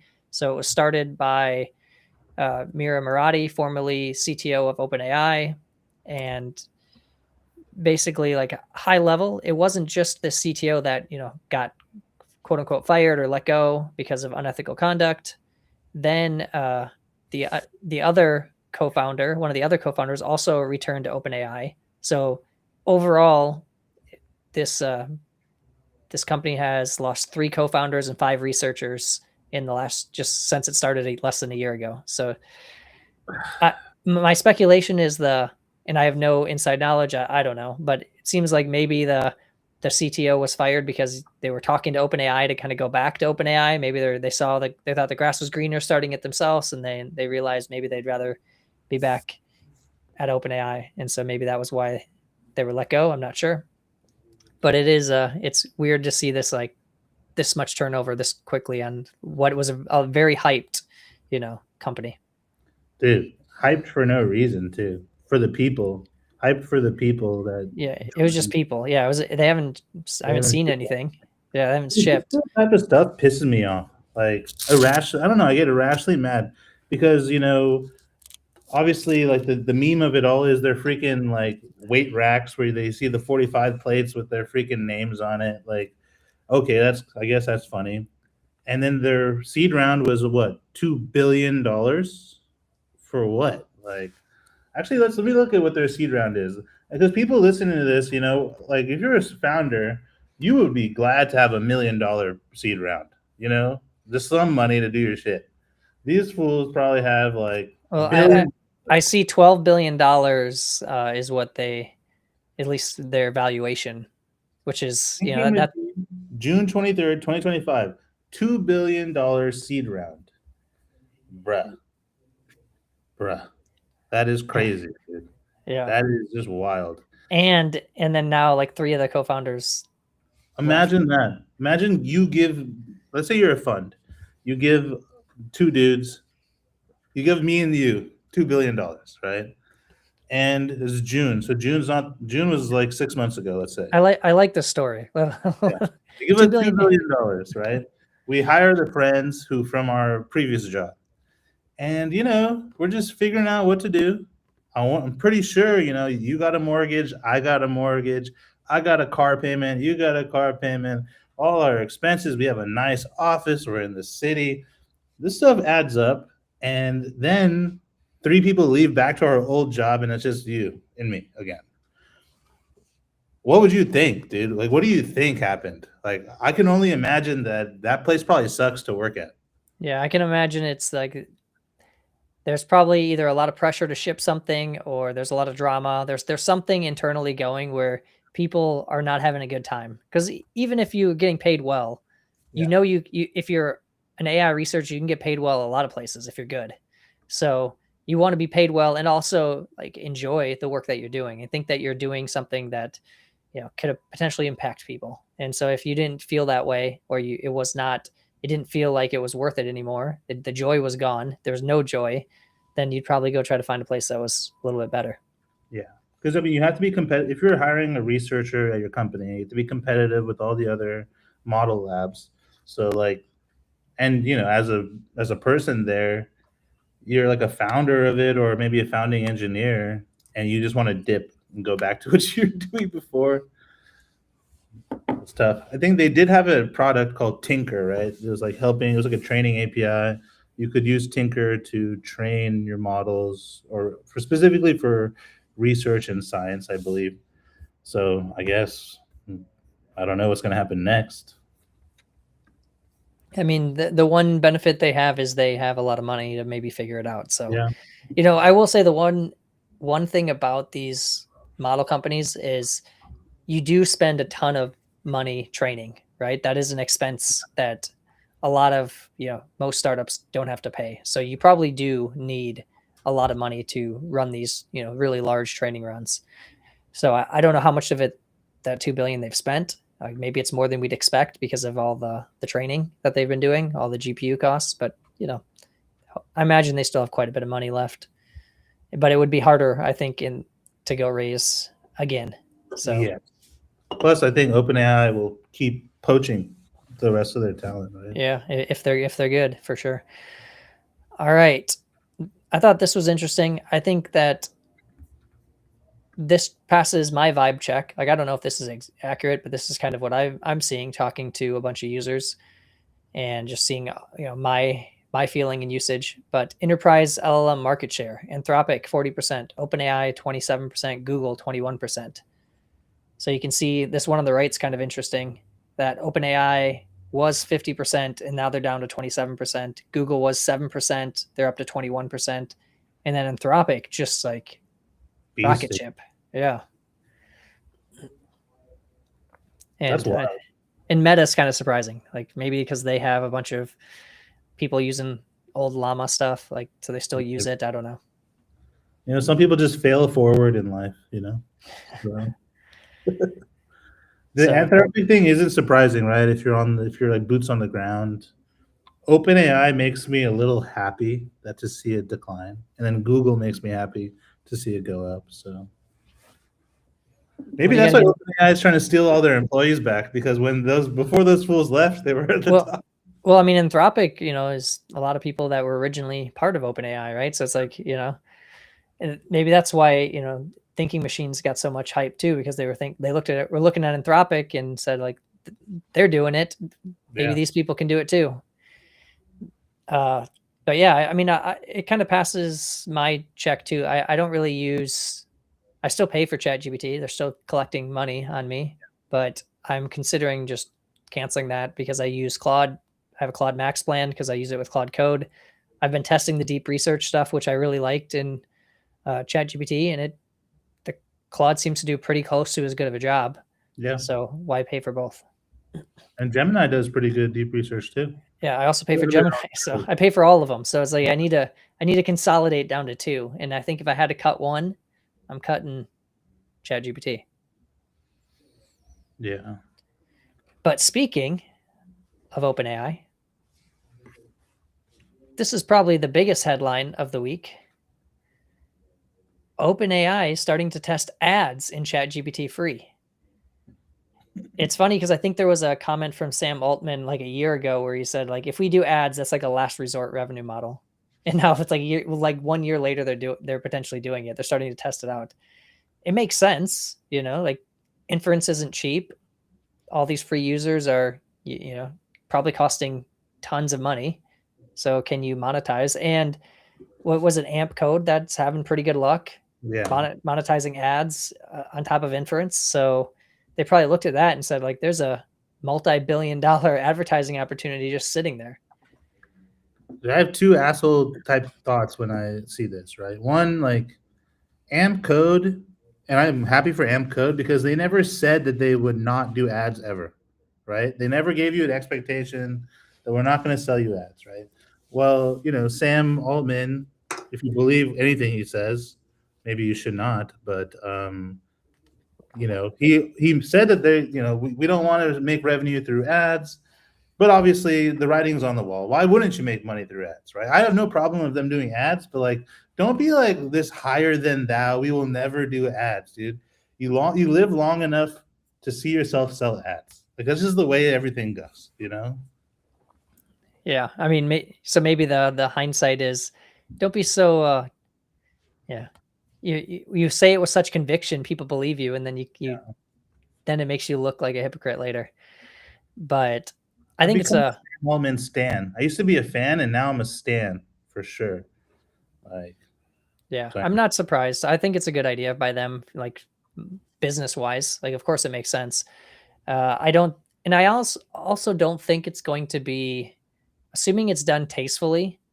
I don't believe it's going to be too, because I think they'll kind of tiptoe into it. I don't think they're going to, like, blast it in your face and give you irrelevant ads. I think it'll probably be very relevant to what you're looking for, similar to like Google search ads that are, pretty targeted, honestly, it can be hyper targeted. Imagine the targeting you can get. So as a marketer, as an advertiser, I'm thinking this is like hyper aware targeted ads. And the other thing that I would say, if you've ever done any like social ads or search ads, usually when new platforms come out, because they're trying to convince people, they're super cheap. So might be worth, if you're an advertiser, maybe throw some money at it and just see what happens. Because I just remember back in the days of early Facebook ads, you could get a lot of attention for not that much money. Yeah. And then once they figure it out, then the price goes up. The price is always going to go up. It becomes, much more expensive over time. But maybe in the early days, and maybe OpenAI is a little different because they're not really, they have such a huge user base. So maybe they can price it better from the beginning because there'll be enough demand. I don't know. But I just know that typically when newer ad platforms come out, especially even ones that have some users, like decent amount of users, it's normally priced pretty cheap. I don't necessarily I worry about the ethics. Like they're saying all their ad principles and stuff, but dude, money changes people, right? And like if you can buy ads on it and things go through, I just hope that people are not getting malicious ads or like predatory things. And I guess that's always the concern. My grandma is gonna buy some shit, like that she should. So, but it's got to be like Google ads, right? Where they do have to let you know. But even that, even like Facebook and Google ads, it's harder and harder over time to know what's an ad. I imagine when it first comes out, it'll be very clear what's an ad. But in 2 years, if you took a screenshot when it first came out and you take a screenshot in 2 years, like where it tells you it's an ad is going to be smaller. It's going to be, more hidden because some product manager or marketer is going to say like, we could make more money if we just like make it a little less obvious that this is an ad. That's always the way that these things go. But I think for the first 6 months, it's going to be very clear. And then after that, who knows? Who knows? All right, moving on, more OpenAI. So OpenAI announced a partnership with Cerebres. So for those of you not familiar with Cerebres, it's essentially like a AI compute platform. And I think a lot of people have been saying that the thought process here is this is going to make OpenAI's inference faster, right? That's maybe the goal, which I think is a good thing, because I would say GPT-5 is pretty good in my experience, but it does seem so much slower. Yeah. So, maybe they can make their inference a little faster, and that will entice more people to use GPT-5 and other models. Hashim's watching and he said, "Blame the marketers." Gladly. Yes. Hey, I can do that because I get to put on both hats. I can be the engineer and the marketer, so I can blame myself in both in both ways. All right, more OpenAI. This one was a little thought-provoking, I guess, on my end. Same. Open responses, an open source spec for building multi-provider interoperable LLM interfaces built on top of the original OpenAI Responses API.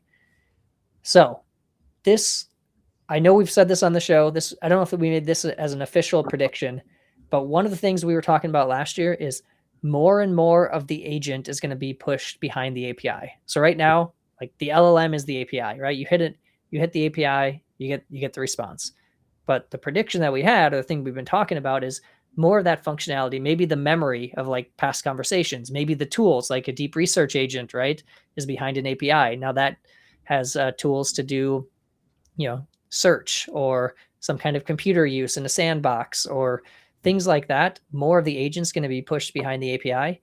And this, I think, is OpenAI's attempt to try to own that with a little bit more of a defined spec for how you can interact with like a response type API. So they just took their response API and they tried to make it open source, make it more of a protocol. I don't know. What do you think? Chat completions was their spec, which everybody uses. So that's cool. Responses API didn't really take off because everyone would have to go update all their APIs to a new format and spec. But for people listening, Responses API is a stateful API. It allows you to access those built-in tools that ChatGPT has, and its memory, etc. You can access that through the responses API. What that also means is if you're using the responses API, you are not in control of some of that state, right? You're not in control of that. That's on the platform level. What we think, and we don't know because this is pretty new, you don't necessarily need a responses API either. You could do this with a chat API.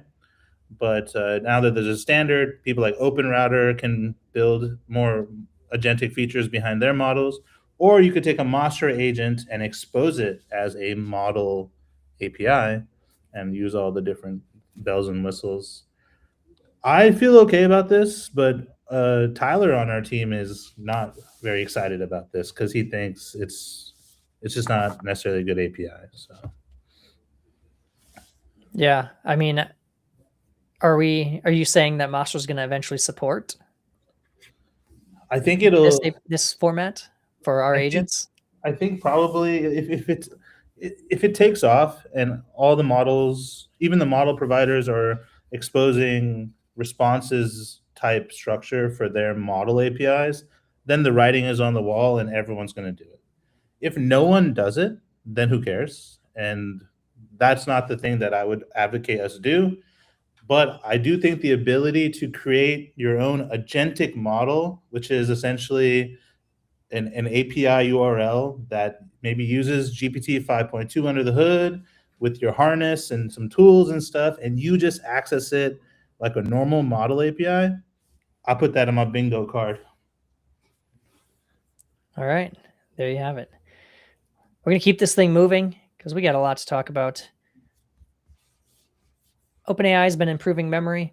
So, we just been kind of hating on ChatGPT a little bit, but, they're trying to make it better, which is good. So it's supposed to be more reliable. Speaking of memory, we got some things cooking. Yeah, Speaking some of other Tyler, people have been working on memory too. Let's keep it at Yeah. that, right? yeah, and it's going to benchmark really well.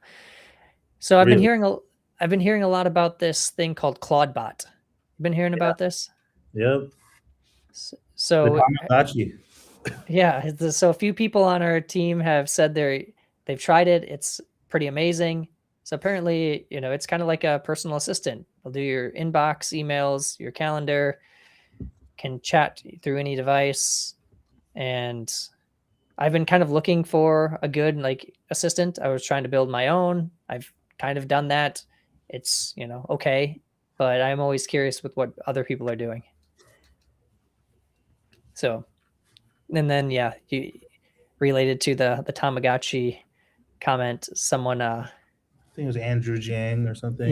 bought a $35 Hollow Cube to give my Claudebot its own little display. It's basically a Tamagotchi now. So it's giving life to its Claudebot.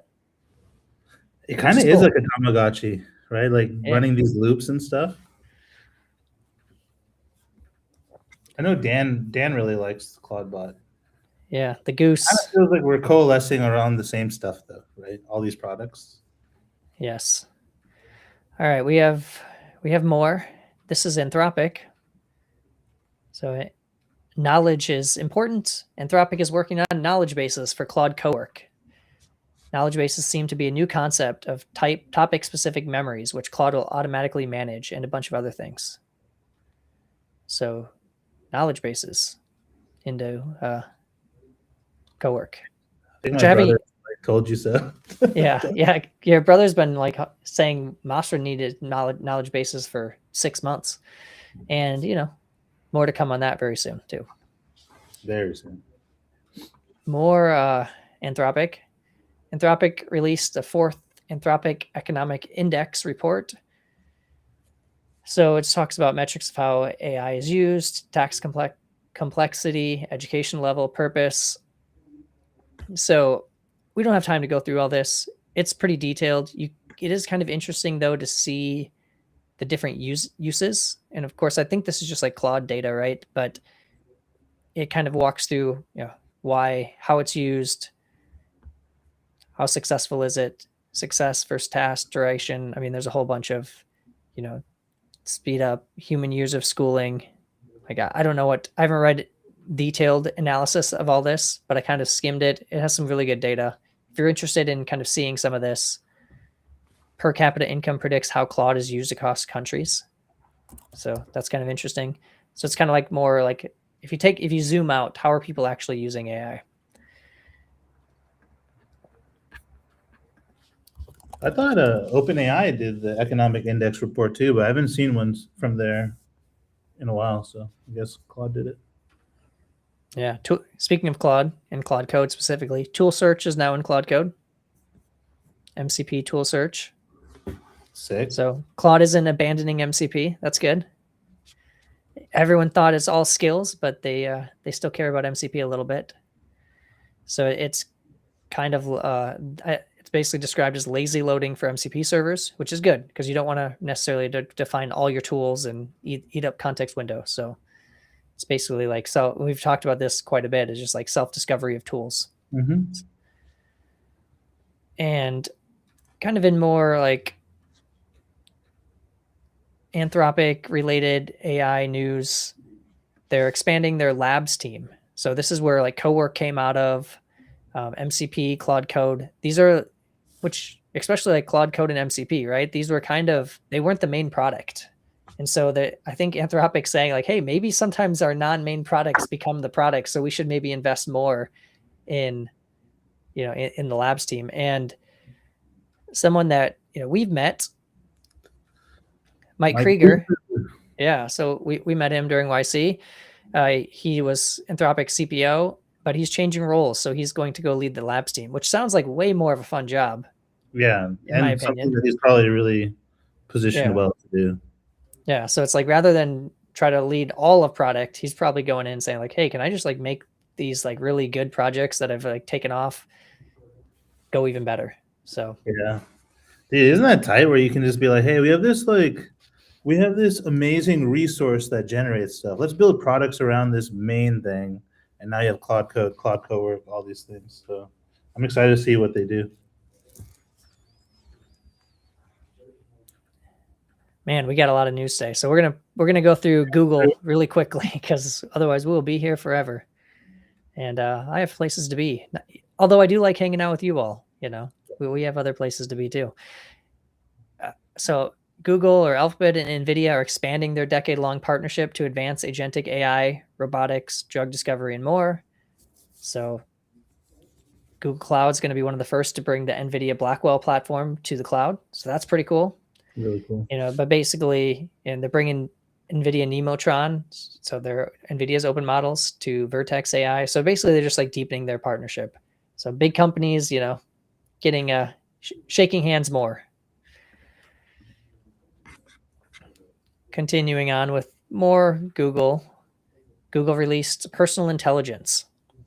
So Gemini can connect information from your different Google apps like Gmail, Google Photos, YouTube. I mean, basically knowledge, right? It's basically you give it access to your knowledge base, and now Gemini can do things or answer questions directly for you in the Gemini app. So it's not the only, knowledge is important across all of these things. Continuing on with more Gemini news. Gemini released a feature called Guided Learning. You can now use it to learn anything step by step, like a personal tutor. It's not breaking. Apparently, it was already announced. So, I didn't read the Twitter post, so it's not that new. But I didn't know it existed, so it's new to me. Yeah, I didn't know it was, and it was kind of like we had that gentleman who came on our show about MCP courses, which is kind of all going in that same direction. Yeah. In Claude, I know Claude Code at one point had like rather than, or maybe it was I'm pretty sure it was in Claude Code. You could have it like teach you as well. I don't know if anyone ever used it, but I remember them announcing that. I honestly like. There is a benefit to basically being able to turn on. I actually want to learn this. I don't want you to just do it for me mode. Yeah. So now that being said, are people actually going to use it? Are they just going to take the lazy approach? Most people, like myself, will just take the lazy approach and have it do it for me. But that's because at least as of right now, I feel like I understand what it's doing. Yeah. If I was, I think when we were in person last week, you said something like, I feel like I could like, I don't know. I basically made the joke back, like, yeah, I feel like I do like rocket science with Claude Code now, but I would have to have it teach me, right? Because it's way outside my domain. So in this case, I would need that to actually like educate me, not just do it for me. But I think it does make you feel like you could probably just do just about anything that's software related. Yeah, that's how I feel right now. Oh, I don't know anything about that, but I'll know soon Yeah. enough. Yeah, me and Claude will figure it out. Figure it out. So Google DeepMind released Translate Gemma, a new family of open translation models with support for 55 languages. So new model if you're needing translation. And Google anti-gravity is still a thing, so we'll talk about it. Although I haven't used it. I've heard some people do use it. And they built artifacts so you don't have to guess what the agent is doing. These are dynamic intermediates, the shared source of truth between you and the agent.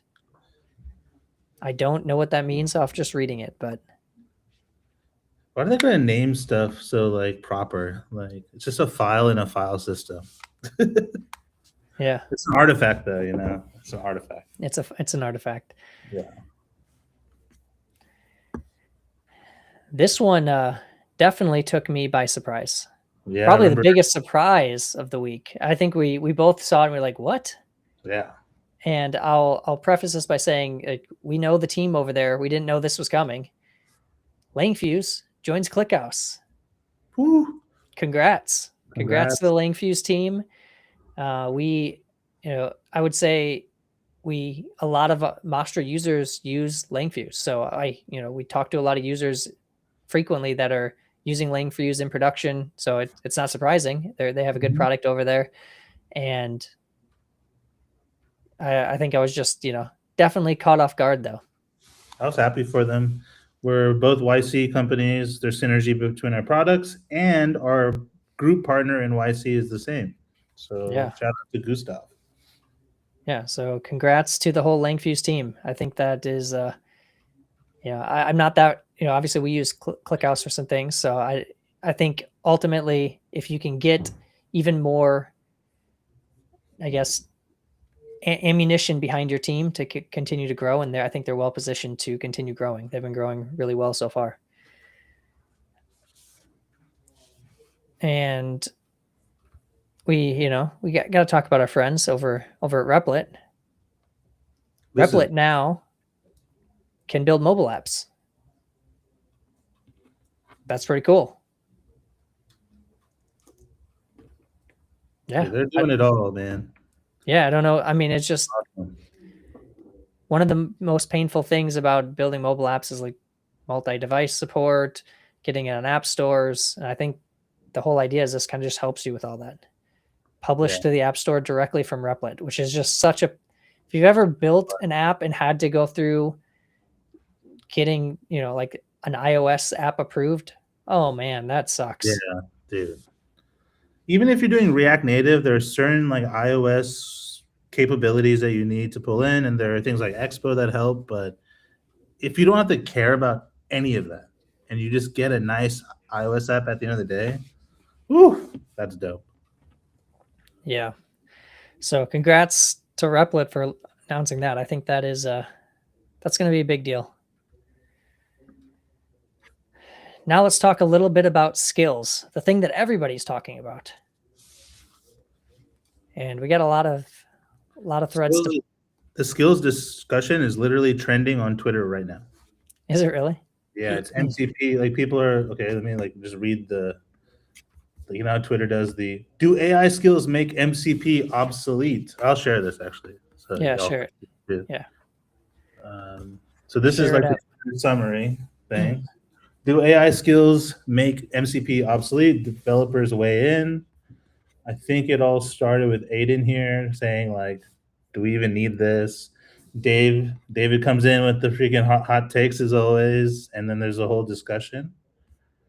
I actually contributed to this discussion saying something here. Some big name people are in that thread. Yeah. MCP is to a kitchen as skills is to knowing how to cook. That's the way I look at it. So, but yeah, let's get into skills. Yeah, so there's, it's been around for a while. A lot of you, we've talked about on the show, but Vercel released skills.sh, which is an open ecosystem for finding and sharing agent skills. So, a skills marketplace, which if you followed the MCP train, you knew that MCP registries were kind of the first sign that there's adoption. So now there's a skill registry. But it is pretty cool because you can just npx skills add, and then you can add the skill. So that's kind of pretty neat. There's a lot of kind of follow up on that. So Garmo tweeted it, got a lot of traction. Definitely went pretty viral there. And I think this is one. And they, as a kind of first act, they have React.js and Next.js front-end optimization skills, which if you're building in React or Next, probably very useful to try those out. I know some people on our team were interested in trying out some of the React skills. And then you just start to see all these different types of skills start to pop up. Already shared that one. Got so many tabs opened here. So this one, if you're even marketers, so Hashim, if you're watching this, there's marketing skills for Claude Code. You can use Claude Code for more than just code. Funny enough, I actually have not this set of skills, but I have a different set of marketing, orchestrating, SEO writing skills that I've been using on some different side projects just to try it out. And it actually does help. It makes the copy better, than it would have generated just on its own. So it is kind of interesting how just adding skills, which are just prompts, just kind of helps. And, Mastra's even getting in the game. We got skills. We got skills. We just, go give this a star. We're just, testing some things out. But, Mastra skills are going to become a thing as well. So it's it should help you write Mastra projects and stuff. Are you bullish or bearish on skills? I think it's going to stick because skills is a really evocative name. And as a marketer, I think an agent should have skills. Should an agent have MCPs? I don't know. Mm-hmm. Should an agent have tools? Yeah, tools make sense. Now, I think MCPs is just a protocol to give an agent tools. It was meant to be more, but for the most part, people just use MCP for tools, right? Cool. And but skills feels like it's knowing how to use the tool.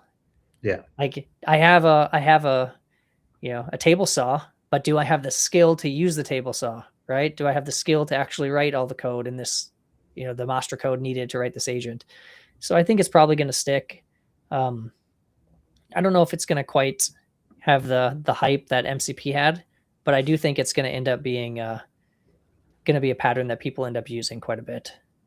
I worry about. I'm moderately bearish because I think it's going to get, just like MCP expanded far beyond what it actually was meant for, let's say, with elicitation and all this other bullshit that they added.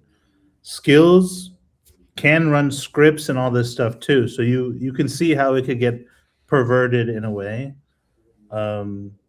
Right now, skills do not, if I'm using a skill, sometimes it'll activate when I want. Sometimes I have to activate it myself, which seems like, what's the point? I could just run a command, right? Coding agents have commands, which are just prompts as well. And then a skill plus a plugin or a command is you're teaching the coding agent, hey, when the scenarios happen, you should run these commands, right? How does a skill actually work, y'all? Let me tell you.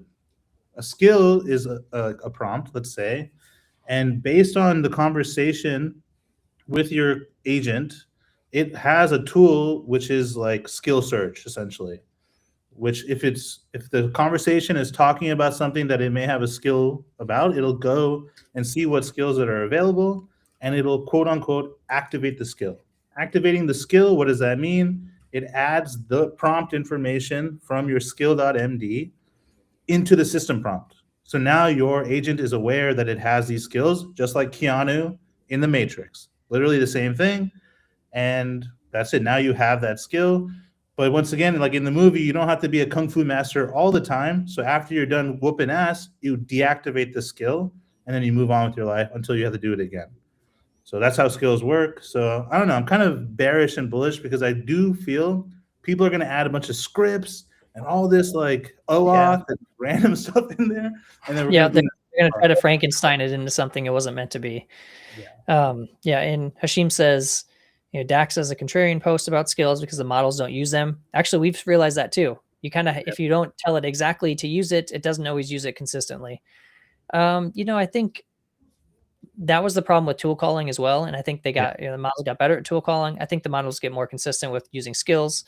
So I think it will get better. But yeah, that's a good point. As of right now, skills are not as reliable. And Hashim also says non-technical people can make and share a skill folder, but not an MCP server. So yeah exactly. And that's an appropriate touche to you, Hashim. Touche. All right. We're going to do a rapid fire because I got to get out of here. And I think you do too. Yep. So we're just going to rapid fire through some models. First of all, Astro joins Cloudflare. That was kind of cool. Yes. Not AI related, but from our old world, it's still very relevant. But there's a bunch of models that were released, so I'm just going to read them off. And if you're interested, go check them out. GLM 4.7 Flash is a 30 billion param model. Actually scored really well for how small it is. So if you're looking for a lightweight coding model to try out, I know Tyler on our team likes the GLM models. Brad was asking about it. I think it's a little slower. I don't think it's not as good as Opus in my opinion, but it does seem like it's pretty good. It's if you have no money, just use an open code for free. There you go. GLM image model came out. So if you're looking for a new image model, Flux.2 or Flux 2 image model came out. Abby, you might like this one. It's called Heart Mula, Heart Mula. It's a music model. It's supposed to be competitive with Suno. So I know Abby and I are pretty big fans of Suno. You'll hear Suno in just a little bit when we play our outro music. Firecrawl, Spark 1 Pro, and Spark 1 Mini. So Firecrawl is getting in the model game. And yeah, those are the big ones for the week. There's a whole bunch of other little models, new models getting released every day, especially on Hugging Face. But those are the big ones for the week. All right, we got to wrap this thing up. Let's wrap it up. So for those of you, please give us a star on GitHub. If you haven't already, give Mastra a star. Mastra 1.0 releases today. Go give us an upvote on Hacker News. Like and subscribe on YouTube. We do appreciate that. That way you get any of the live streams. You get all the other Mastra content too. We'll be posting some of these segments as individual videos. So if you just want to watch just the news or just our conversations with guests, go give us that 5-star review. If you don't want to give us a 5-star review, please don't give us a review at all. That's okay. All right, close us out, dude. All right, I'll close this out. But it's more personal, but I wanted to let everyone know. I just want to thank everyone from personally, from my family, and then all our Mastra family for all the support and stuff. There was some bad stuff, family death last week for me, but all the nice comments from all of you and support and condolences and stuff, I truly, truly appreciate it. Mastra is not just some cool thing that we're building. It's a great team. We're actual people behind it. So I appreciate all the support, and we'll see you at the next show, and peace. See ya. Yo, that show's a wrap. We were live in the zone. AI agents out with Shane and Abby on the throne. Did you give us that review? Only if it's a 5. Jump on the tube, make sure to like and subscribe. News so fresh, we keep you in the loop. Guests so fly, they bring the whole troop. AI on the rise, don't miss this power. Welcome to the show, it's AI Agents Hour.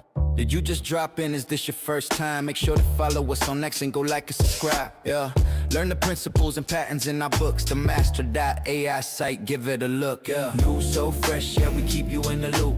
Guests so fly, they bring the whole troop. AI on the rise, don't miss this power. Welcome to the show, it's AI Agents Hour. This is the end, we are all wrapped up. Another showdown, another one coming up. AI agents hours done, but the news doesn't cease. Shane and Abby, we out of here. Peace.